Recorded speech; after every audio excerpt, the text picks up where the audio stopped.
पिछले वीडियो में हमने जाना कि फिजिकल और लॉजिकल फील्ड्स क्या होते हैं। इस वीडियो में हम नेक्स्ट चीज़ों पर बात करेंगे और कुछ थोड़ी एक्स्ट्रा बातें करेंगे। तो जो फिजिकल और लॉजिकल फील्ड होता है, इसमें कंसिडर किया जाता है कि जो बॉयज़ होते हैं या मेल होते हैं, उनकी ज़्यादा अच्छी पकड़ रहती है। और जो इमोशनल और सोशल रहता है, उसमें गर्ल्स की या फीमेल्स की ज़्यादा अच्छी पकड़ रहती है। तो पिछले वीडियो में हमने देख लिया था कि फिज़िकल और लॉजिकल फील्ड में क्या क्या होता है और इनके बिना कैसी ज़िंदगी रहेगी। तो एक बार हम दोबारा से वही चीज़ देखेंगे। तो देखो, फाइनली आपको ज़िंदगी में क्या चाहिए? पैसा चाहिए, कंफर्ट चाहिए, एक्सपीरियंसेस चाहिए, बोर्डम तो नहीं चाहिए, है ना?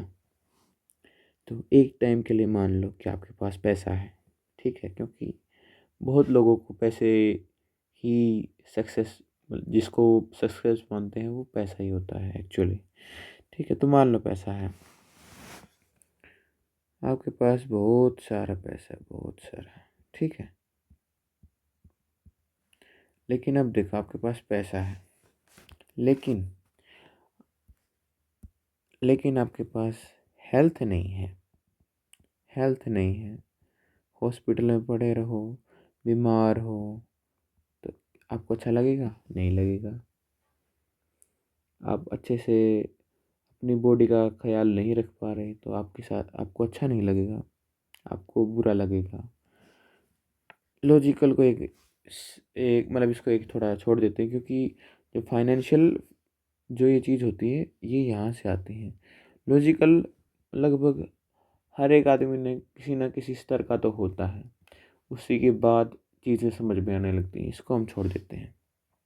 अब देखो, इमोशनल फील्ड, ये किन चीज़ों से रिलेटेड है? Relationships, self image, self love, self worth या लव,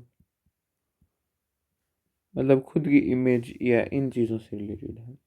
अपने दोस्त, अपने पार्टनर के साथ किस तरह की आपकी रिलेशनशिप है।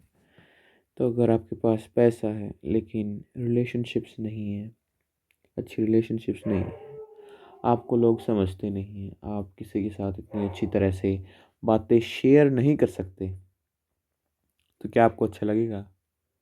ऑफ कोर्स नहीं लगेगा। आपको ये लगेगा कि मैं अपनी ज़िंदगी के अंदर कुछ ना कुछ मिस आउट कर रहा हूँ किसी न किसी चीज़ पे। All right. और अगर मान लो आपके रिलेशनशिप्स अच्छे हैं, लेकिन आपकी खुद के साथ रिलेशनशिप अच्छी नहीं है, खुद के साथ खुद के साथ रिलेशनशिप अच्छी नहीं है, फिर क्या होगा? आप इन सारी चीज़ों को जो आपके साथ अच्छी हैं, उन सारी चीज़ों को कहीं ना कहीं बर्बाद करोगे, वेस्टेज करोगे, वो आप मेंटेन नहीं कर पाओगे, गलतियाँ करोगे। ऑफ कोर्स, मेंटल पीस, इसी से रिलेटेड है मेंटल पीस। इमोशंस पे कंट्रोल, जब आपके पास ये चीज़ें आ जाएंगी, तभी आप अपने मेंटल पीस को मतलब पहले आप ये चीज़ें समझोगे, उसी के बाद तो इन पर काम कर पाओगे। मेंटल पीस है, अब आपको कोई इंसान है, बहुत दिनों से परेशान कर रहा है। इस सिचुएशन में देखो क्या क्या हो सकता है। आप अगर तो बोलोगे तो लड़ाई होगी, अगर आप तो नहीं बोलोगे तो वो बोलता रहेगा, आपको ओप्रेस करेगा। ठीक है। अब एक इमोशनली इंटेलिजेंट पर्सन क्या करेगा? वो उसको भी नहीं चोट पहुंचाएगा, खुद को भी नहीं चोट पहुंचाएगा। वो कैसे? देखो, ये कहा जाता है कि सामने वाला जो बोल रहा है, मतलब बुरा बोल रहा है, तो वो क्या है? उसके इनर वर्ल्ड की प्रोजेक्शन है। वो जैसा जिस तरह से सोचता है वो चीज़ें उसकी बाहर आ रही हैं। तो आपको अगर खुद पे विश्वास है, पता है, तो आप उसको अवॉइड कर सकते हो कंप्लीटली। लेट द फूल से what he wants, just just give a reply yes and move on. ये करेगा एक intelligent, emotionally intelligent person. Avoid करेगा, इग्नोर करेगा, खुद को डिस्टेंस कर लेगा, उसे कट ऑफ कर देगा इमोशनली। ये होता है इमोशनली इंटेलिजेंट पर्सन जो करता है। फिर बात आती है सोशल। अब मान लो आपके पास पैसा है, ठीक है, लेकिन अब आपके पास फेम नहीं है, मतलब थोड़ी सी पॉपुलैरिटी नहीं है आपकी। आप कोशिश करोगे इसको खरीदने की, नहीं खरीद पाओगे। एक सोशल स्टेटस नहीं बिल्ड कर पाओगे, वो कनेक्शंस नहीं बिल्ड कर पाओगे, वो लिंक्स नहीं होंगे आपके, वो एफिलिएशंस नहीं होंगे आपकी। तो भी आप कहीं ना कहीं मिस आउट कर रहे होगे। आपको ये नहीं लगेगा कि आप कनेक्टेड हो, आप मतलब थोड़े से सटे हुए हो दुनिया की विचारधारा से। हालांकि ऐसा कुछ नहीं होता। और जो ये हम सोचते हैं ना कि वो इंसान मुझसे अच्छा है, वो इंसान नहीं है, तो ऐसा कुछ नहीं होता। पता है ये सिर्फ किस चीज़ का भ्रम है, खेल है, पावर का।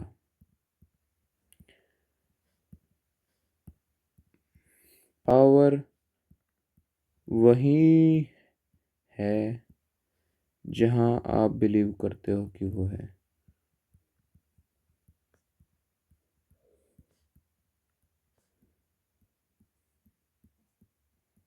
पावर वही है जहां आप बिलीव करते हो कि वो है।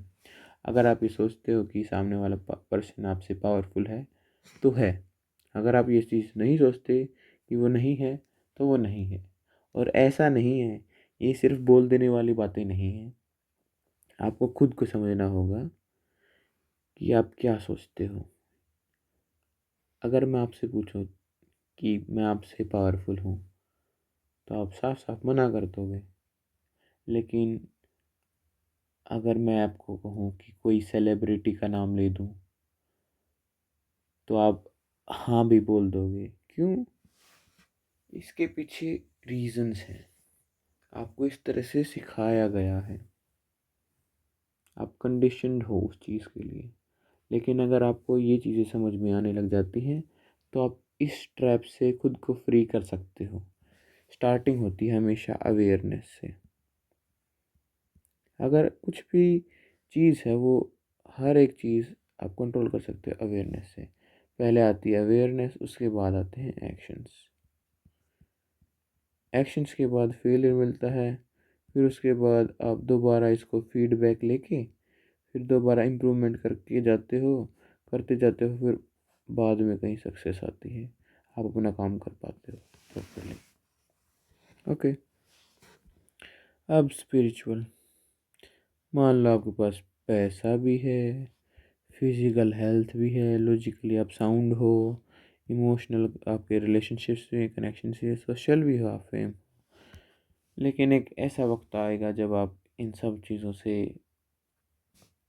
मतलब पक जाओगे, उब जाओगे। अब मेरे पास और करने को कुछ बचा नहीं है, मैं अब थक चुका हूँ ये दुनिया के आडंबर करते करते, ये माया में फंसा हुआ, लोभ करते हुए, मोह माया अब मुझे त्यागनी है। मतलब मोह माया देख ली मैंने, मेरा पेट भर गया, मेरी सारी कामनाएं पूरी हो गई। अब क्या करूं? अब क्या करूं? मेरे पास क्या है करने को? फिर आता है स्पिरिचुअल फील्ड। सेल्फ फुलफिलमेंट, खुद को जानना, जो नेचर है उसके फ्लो के साथ एक होना, नेचर के फ्लो के साथ एक बन जाना।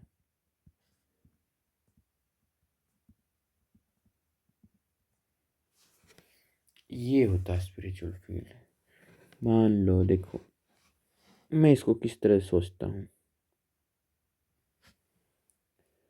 मैं इसको कुछ इस तरह से सोचता हूँ कि बड़े बड़े योगी होते हैं और संत महात्मा होते हैं।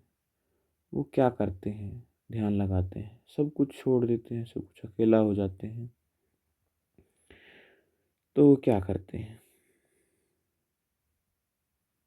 वो कुछ नहीं करते, स्टिल बैठते हैं। स्टिल मतलब बिना हलचल के, नो मूवमेंट। अपनी धड़कन, हार्ट रेट को भी वो बहुत कम कर लेते हैं। तो ये क्या कर रहे हैं? एक टाइप से मैं जिस तरह समझता हूँ वो क्या है कि वो डेथ को जानना चाहते हैं बिना उसके आए, कि डेथ कैसी होती है, अगर मैं मर जाऊंगा तो मैं कैसा होऊंगा। वो इस चीज़ का एहसास करते हैं। देखो, जब आप मर जाओगे तो क्या होगा? ये कहा जाता है कि आप अगर मर गए तो ये शरीर क्या है? मिट्टी का ढेर है ना। अब मान लो आप मर गए, अब आपके सारे रिलेशनशिप्स वहीं रह गए धरती पे, मतलब रिलेशनशिप्स भी छूट गई, पैसा भी छूट गया, हेल्थ भी छूट गई, बॉडी भी छूट गई। तो अब बचा क्या?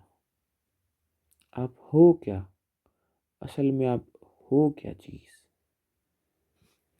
तो आप एक कॉन्शियसनेस हो। कॉन्शियसनेस हो जो क्या है? एहसास कर सकती है, देख सकती है चीज़ों को।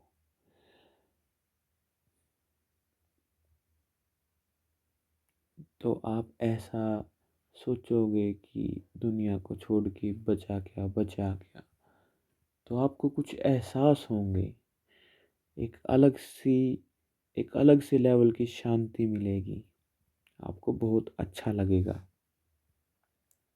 लेकिन ये ऐसे ही नहीं आता, इसके लिए भी तरीके होते हैं, ये भी सिखाई जाने वाली चीज़ है। इसके भी बेसिक्स सभी को आने चाहिए। इसके अलग अलग तरीके होते हैं। मोक्ष पाने के अलग अलग तरीके होते हैं, भगवान को पाने के अलग अलग तरीके होते हैं। और स्पिरिचुअल फील्ड सिर्फ यहीं तक सीमित नहीं है। मैं कहता हूँ कि स्पिरिचुअल फील्ड कहाँ से स्टार्ट होता है? वो स्टार्ट होता है, जो स्पिरिचुअल फील्ड है वो स्टार्ट होता है हमारी हिस्ट्री, कल्चर को जानने से। अपनी जड़ें, मेरी रूट्स कहाँ से आई हैं, मेरी रूट्स क्या हैं, ये सब जानने से। अपने आप के बारे में पता होना चाहिए कि मैं कैसे घर में आया हूँ, हम क्या करते हैं, हम अगर खेती करते हैं किस तरह से करते हैं, क्या क्या करते हैं, मेरे माता पिता को क्या चीज़ें पता है, उनके वंशज कहाँ से आए थे, हमारी मान्यताएं क्या हैं। आप अपने स्तर से स्टार्ट कीजिए। ये हो आप, यानी मैं, ये आपका फैमिली,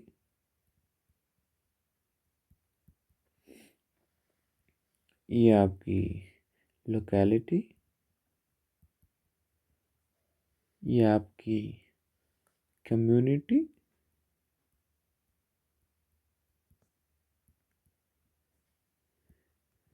ये आपका क्लैन। और ऐसे करते करते आप आगे जा सकते हो, पूरी दुनिया को अपने अंदर समा सकते हो, पूरी दुनिया की समझ ला सकते हो। ये समझ ही है ऐसी छोटी छोटी बातों की जो आपको एक और उच्च उच्च सोच का एक इंसान बनाती हैं। अब अब देखते हैं कि फाइनेंशियल फील्ड में क्या क्या होता है। तो देखो फाइनेंशियल फील्ड में कैसी कैसी चीज़ें।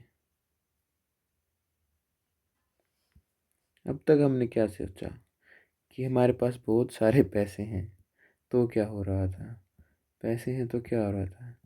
लेकिन अब हमारे पास सब कुछ है लेकिन पैसा नहीं है, तो भी हमारे पास कुछ भी नहीं है। क्यों? हर चीज़ के लिए पैसा चाहिए। तो मैं क्या कहता हूँ, मेरा क्या मानना है, मनी को एज ए टूल देखिए आप, as a tool, not as a goal. पैसे से बहुत सारी चीज़ें करने के लिए रास्ते खुलते हैं। ये नहीं है कि बस पैसा ही कमाना है ज़िंदगी में। पैसा कमाना है, किसके लिए कमाना है? इन सभी के लिए कमाना है, ताकि ये सभी चीज़ें कमा सकूं, अपना एक कैरेक्टर बना सकूं, अपनी एक कहानी छोड़ जाऊं मैं पीछे, अपनी एक लेगेसी छोड़ जाऊं मैं पीछे, ताकि लोग लोग मेरे आने वाली यंग जनरेशन है वो आगे बढ़े, उनको कुछ फ़ायदा हो। मेरी जो सोसाइटी है वो आगे बढ़े, उसको कुछ फ़ायदा हो, है ना। तो पैसे में भी सिर्फ यही चीज़ें नहीं हैं, पैसे में बहुत सारी चीज़ें हैं। अकाउंटेबिलिटी क्या होती है, हमारे हमारे देश के सिस्टम्स क्या हैं, कंट्री के सिस्टम्स क्या हैं। कंट्री के सिस्टम्स में कैसे कह रहा हूँ, बैंकिंग सिस्टम कैसे हैं कंट्री के, हिस्ट्री क्या है मनी की, ये सारी चीज़ें आएंगी तभी आप समझ पाओगे बैंकिंग सिस्टम क्या है। क्योंकि आज के लोगों को पता ही नहीं क्या चल रहा है क्या नहीं चल रहा है। पैसे की वैल्यू गिरती जा रही है, इन्फ्लेशन आ रही है, इसका मतलब नहीं समझते लोग। चलो मैं आपको थोड़ा बता देता हूँ इसके बारे में। इन्फ्लेशन ये क्या है? ये गिरावट है,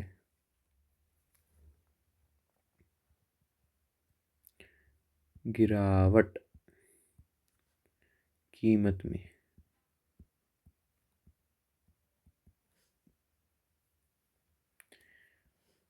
अब मानते हैं, देखो अब केस देखना आप, ठीक है। ये एक आदमी था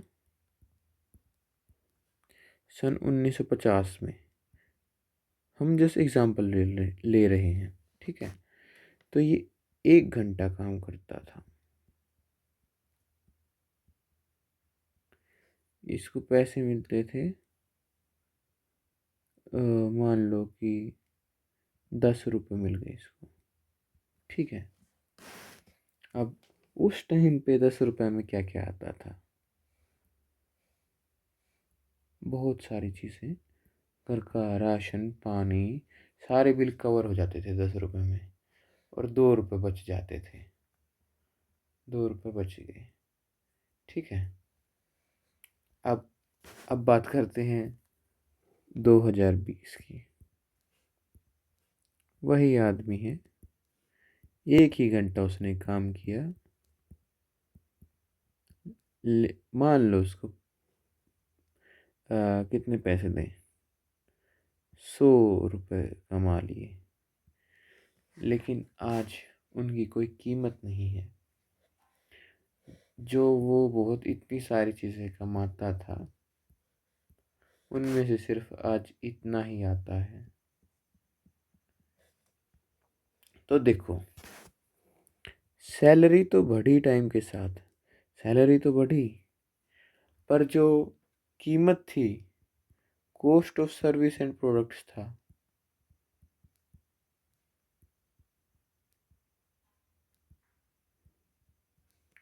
वो उससे बहुत ज़्यादा बढ़ गया। अगर ये 1 रुपया बढ़ा तो ये 4 रुपया बढ़ा, इस तरह से। ये हुआ क्यों? ये एक तरह से काम की कीमत कम हुई है।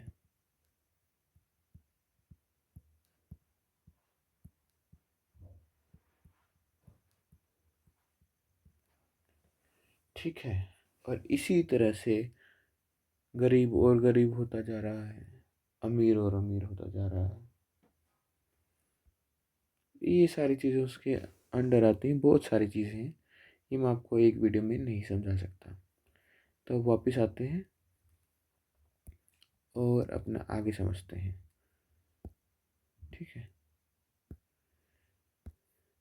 तो कंट्री में सिस्टम्स क्या क्या है? बैंकिंग सिस्टम्स पता होना चाहिए, लीगल सिस्टम पता होना चाहिए,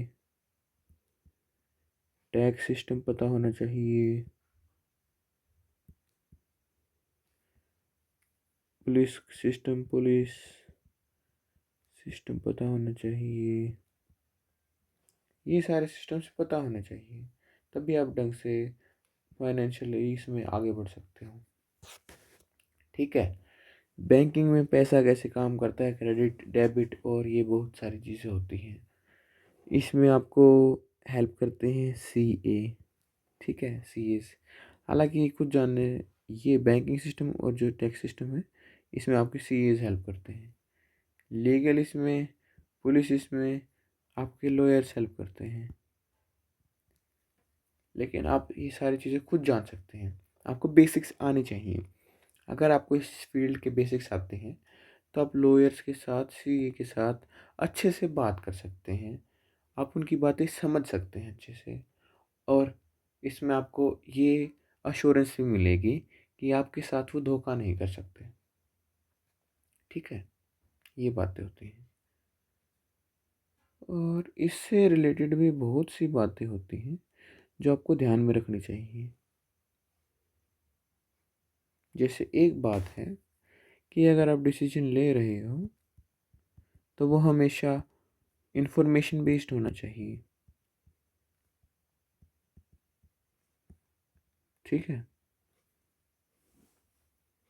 या फिर इंफॉर्मेशन बेस्ड होना चाहिए, एक्सपर्ट एडवाइस बेस्ड होना चाहिए। हालांकि ये तो सभी फील्ड्स में लगा सकते हैं हम कि डिसीजन डिसीजन जब भी लेना होता है वो इन्फॉर्मेशन में बेस करना होता है, एक्सपर्ट की सलाह से लेना होता है। ये नहीं कि कोई भी ऐरा गैरा एडवाइस दे के चला जाए, आप उसको मानते रहो, फिर उसको प्रूव करते रहो, तूने गलत बोला, तूने सही बोला। ऐसा नहीं होता। जिस आदमी ने, मतलब मान लो आपको ABC ये चाहिए, जिस आदमी के पास ये ABC है वही आदमी आपकी हेल्प कर सकता है, क्योंकि उसको पता है उसको किस कैसे चीज़ मिली है, उसको सभी रास्तों का पता है। तभी, मतलब एक्सपर्ट की सलाह लेना ज़रूरी है। और ये एक मेरा एक फ्रेमवर्क है कि अगर आपको 100 रुपये की इन्वेस्टिंग करनी है या फिर 100 रुपये का डिसीजन लेना है, जिसकी मतलब 100 रुपये का इम्पैक्ट पड़ रहा है आपकी लाइफ पे, तो आप 10 रुपये कम से कम एक्सपर्ट एडवाइस पर लगा सकते हो। ठीक है, ये हर जगह काम नहीं करता। एक लेवल पर जाने के बाद, बहुत बड़े लेवल पर जाने के बाद फिर नंबर्स बदल जाते हैं, चेंजेस आ जाता है। लेकिन आपको ये बेसिकली बहुत हेल्प कर सकता है।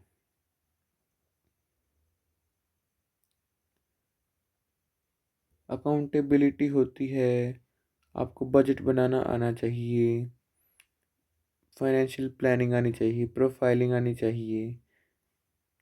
क्योंकि क्या है कि जो मनी है वो बहुत ज़रूरी है। Everything works on money, it is a tool, treat it as a tool not as a goal. ठीक है। तो ये था एक ओवरव्यू कि किस तरह से ये सारी चीज़ें होती हैं। थोड़ा इमोशनल फील्ड के बारे में मैं थोड़ा और बोलना चाहूँगा कि ये कम्युनिकेशन से रिलेटेड है। अपने इमोशंस, अपनी फीलिंग्स, इनको जानने से रिलेटेड है। अपने नीड्स और कंसर्न्स, इनको कन्वे करने से रिलेटेड है। तो सामने वाले की नीड्स और कंसर्न्स जानने से रिलेटेड है। ठीक है। ये आता है हमारे इमोशनल फील्ड के अंदर ही। और इमोशनल फील्ड से रिलेटेड ही है पेरेंटिंग। ओके, जो पेरेंटिंग है वो भी इमोशनल फील्ड से रिलेटेड है। आपको पता है कि 70% के करीब जो बच्चे होते हैं उनके साथ कभी ना कभी ट्रॉमेटिक कंडीशंस होती हैं।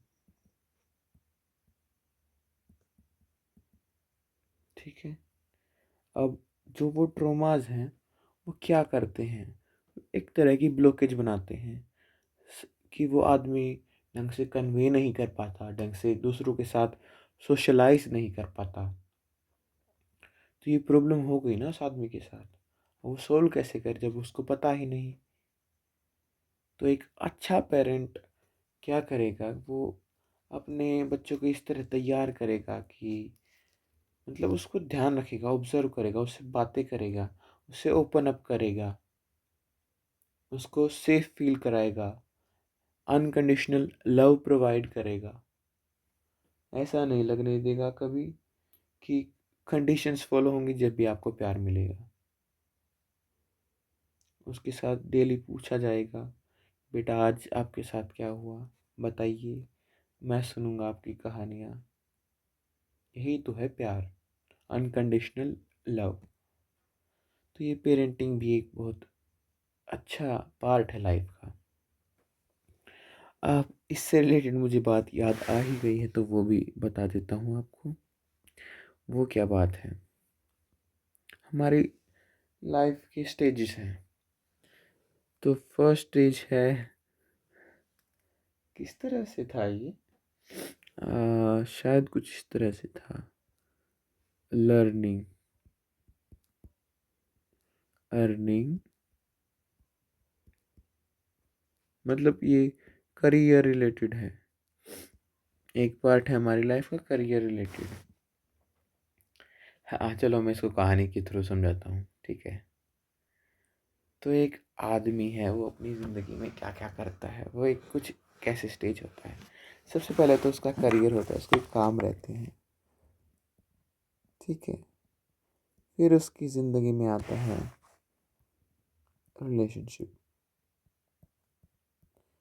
रिलेशनशिप्स, मैरिजेस और इस तरह से रिलेटेड सारी चीज़ें, ठीक है।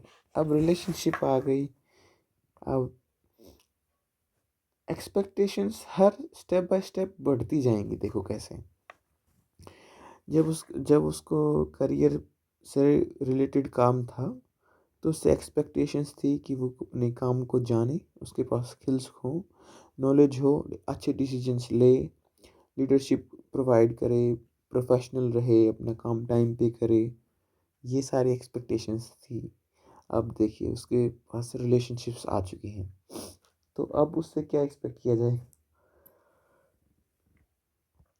अब उससे एक्सपेक्ट किया जाएगा कि उसको रिलेशनशिप्स के सारे कॉन्सेप्ट्स के बारे में पता हो, वो एक्सपर्ट बन जाए एक तरह से रिलेशनशिप्स का। इसको अच्छे से अफेक्शन शो करना आता हो, अटेंशन देनी आती हो, एक्सप्रेस करना आता हो, वो अच्छे से अपनी बातों को रख पाए, सामने वालों को समझ पाए। तो इस तरह से एक्सपेक्टेशंस बढ़ती हैं। आदमी को समय के साथ सीखते रहना चाहिए। फिर आती है पेरेंटिंग। अब उसके जीवन में बच्चे भी आ गए हैं, अब उनको संभालना भी उसी का काम है। तो करियर से पैसे वगैरह ये भी चल रहा है, बिल्स वगैरह उसी को पे करने हैं। फिर अपने पार्टनर को भी संभालना है, स्पाउस को भी संभालना है। अब उसके जीवन में बच्चे भी आ गए हैं, ऑलराइट। अब बच्चे आ गए, घर भी ले लिया, तो घर भी ले लिया, अब और बोझ आ गया उसके सिर पे। मतलब देखो पेरेंटिंग में इमोशनली इंटेलिजेंट रहना है, बच्चे को चीज़ें सारी सिखानी होती हैं, बच्चे को इतना तैयार करना होता है। देखो पेरेंटिंग के कुछ गोल्स होते हैं। पेरेंटिंग का एक गोल होता है, जैसे एज अ फादर क्या गोल हो सकता है। एज अ फादर जो गोल होना चाहिए वो क्या है कि अगर फादर ना रहे तो जो चाइल्ड है और जो फैमिली है वो अपने आप को सपोर्ट कर पाए, उन्हें दिक्कत ना आए। इतना इंडिपेंडेंट बना देना, इतना काबिल बना देना, इतनी समझ उनके अंदर ला देना, ये होता है एक फादर का रोल। अपने बच्चों को सिखाना, इमोशनली इंटेलिजेंट, उनके साथ बात करनी, ओपन अप करना, उनको सोशलाइज कराना, मतलब सिखाना, सारी चीज़ें सिखाना। अगर कुछ गड़बड़ होती तो क्या करना है, अगर अच्छा होता तो क्या करना है, ज़्यादा खुश तो नहीं हो गए तुम। तो ये सारी चीज़ें, किसी की हेल्प करनी है लोगों की, ये सारी चीज़ें सिखाना। अब हाउस आ गया है तो आप ही आर्किटेक्ट हो, आप ही प्लम्बर हो, आप ही इलेक्ट्रिशियन हो, ये सारी चीज़ें भी आपको ही आनी चाहिए। आप ही मेंटेनेंस करोगे सारी चीज़ों की। तो कुछ इस तरह से एक आदमी की लाइफ में चीज़ें आती रहती हैं, बढ़ती रहती हैं, एक्सपेक्टेशंस और बढ़ती रहती हैं। तो कभी ये मत सोचो कि आप पे लोड बहुत ज़्यादा है, क्योंकि लोड तो अभी बढ़ने वाला है। अभी आपको पता ही क्या है। ओके, हम कहाँ थे? थोड़ा भटक गए हम अपने पाथ से, तो वापस चलते हैं। तो पेरेंटिंग पे हम थे, ट्रॉमेटिक कंडीशंस के बारे में बात कर रहे थे। तो इसके बारे में हमने कुछ बातें की थी, तो ये भी इमोशनल उससे रिलेटेड है।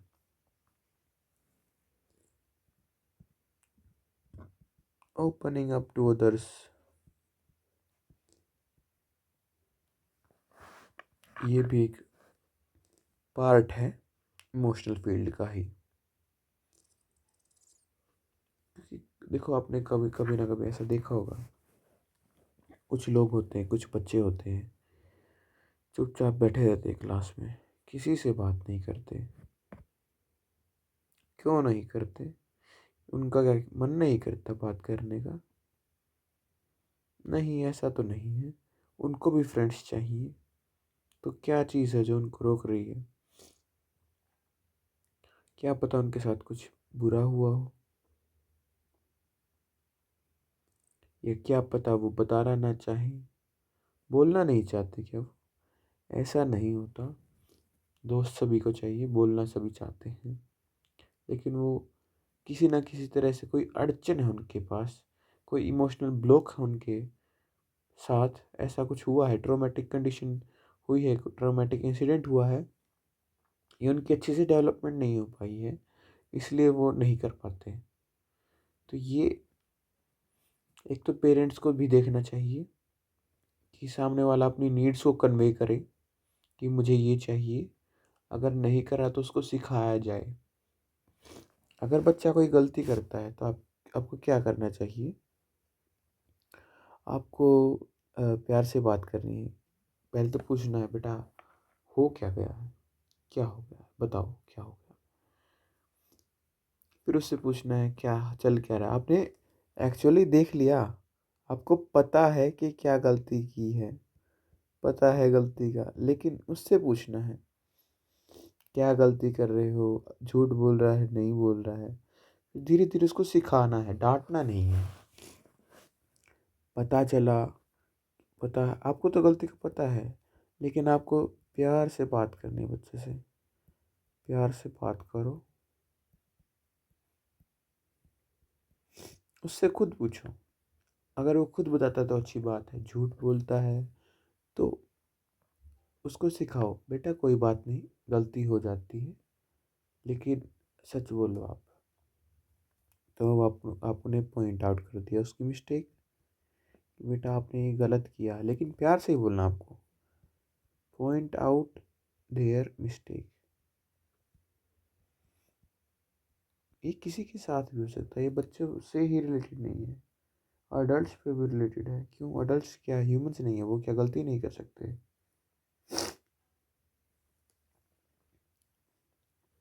तो अब हमने उनकी मिस्टेक जो है वो पॉइंट आउट कर दी है। इसके बाद यहीं पर नहीं रुक जाना है, आपको बताना है वाई, क्यों ये गलत है, ठीक है, एंड करेक्ट वे, सही तरीका क्या है। और कोई सवाल है तो पूछ लो बेटा। क्वेश्चंस, आपको कुछ समझ नहीं आया, आप उनको बोलिए कि एक बार खुद करके दिखाओ, करके दिखाओ, फिर उनको वो चीज़ें याद रहेगी। इस तरह से डील करो। अगर आप उनको डांटते हो, धमकाते हो, तो कहीं ना कहीं वो उनको हर्ट कर सकती है। उनको मतलब सेंसिटिव होते हैं बच्चे, थोड़ा केयर के साथ डील करना होता है।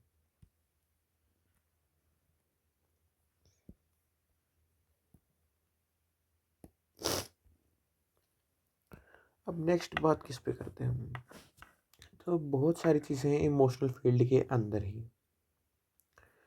हाँ, अपने आप को कन्वे करना ही नहीं आता, फ्रेंडशिप्स का ही नहीं पता होता। मुझे खुद नहीं पता था काफ़ी टाइम तक कैसे काम क्या करते हैं।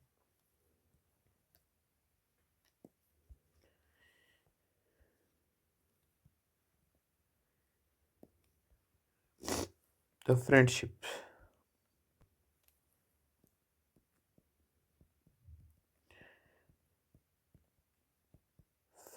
में क्या होता है, शेयर करने होते हैं, बातें हो गई, कुछ ईटेबल हो गए, कुछ एडिबल हो गया, मतलब मील्स वगैरह शेयर कर लिए, साथ में बैठ के खा लिया। वर्ड्स का एक्सचेंज होता है, इमोशंस का एक्सचेंज होता है, फीलिंग्स का एक्सचेंज होता है। इसके लिए क्या लगता है, ओपनिंग अप, ओपन अप। अब यहाँ पर क्या सवाल आ सकता है आपके मन में कि ज़रूरी नहीं कि मैं सामने वाले से बोलूं,